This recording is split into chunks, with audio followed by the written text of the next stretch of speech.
నమస్తే, welcome to special drive. ఇక ఇసుమంతైనా భయం లేదు, కొంచెం కూడా బెదురు లేదు. తప్పు చేస్తున్నా వెన్నులో వణుకు పుట్టడం లేదు. అడ్డచునుల ప్రాణాలు తీస్తున్నా ఆదరడం లేదు, అస్సలు బెదరడం లేదు.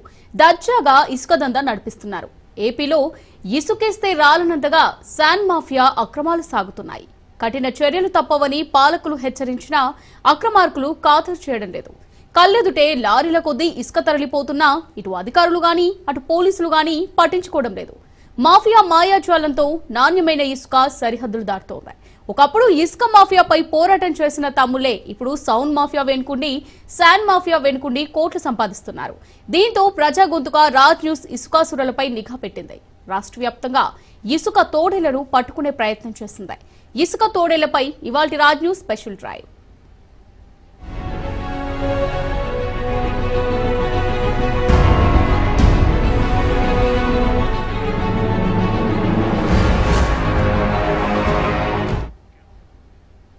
ఇక ఆంధ్రప్రదేశ్లో ఇసుకాసురులు రెచ్చిపోతున్నారు. చిత్తూరు నుంచి సిక్కోలు వరకు అందినకాడికి సహజ సంపదను కొల్లగొడుతూ అక్రమార్జనకు పాల్పడుతున్నారు.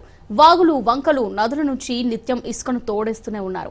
ఇసుక మాఫియాను అడ్డుకునేందుకు ఎన్ని చర్యలు చేపట్టినా ఆ ప్రయత్నాలకు కొందరు గండి కొడుతూనే ఉన్నారు. ఈ క్రమంలో కొందరి ప్రాణాలు పోతున్నా అధికారులు చూసి చూడనట్టుగా వ్యవహరిస్తున్నారు. అధికార టీడీపీ నేతల కనుసన్నల్లోనే ఈ తతంగం సాగుతున్నట్టు తెలుస్తోంది. ఇసుక మాఫియాలో టీడీపీ పెద్దల సన్నిహితుల హస్తం ఉన్నట్టుగా ఆరోపణలు వినిపిస్తున్నాయి.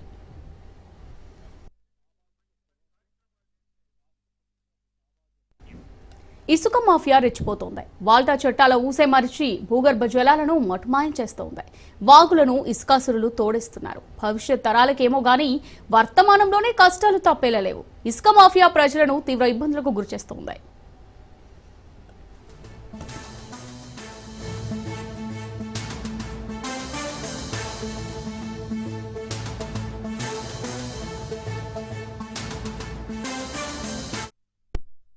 ప్రభుత్వానికి పన్ను రూపంలో చెల్లించాల్సిన ఆదాయాన్ని ఇసుకాసురులు తమ ఖజానాలో జమ చేసుకుంటున్నారు.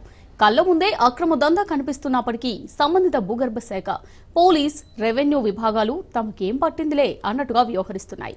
ఆయా శాఖల అధికారులు మామూలు మత్తులో జోగుతున్నారు. పసుపు నేతల కబంధ హస్తాల్లో ఇసుక మాఫియా రాచమెలుతోందని వైసీపీ లీడర్లు ఆరోపిస్తున్నారు.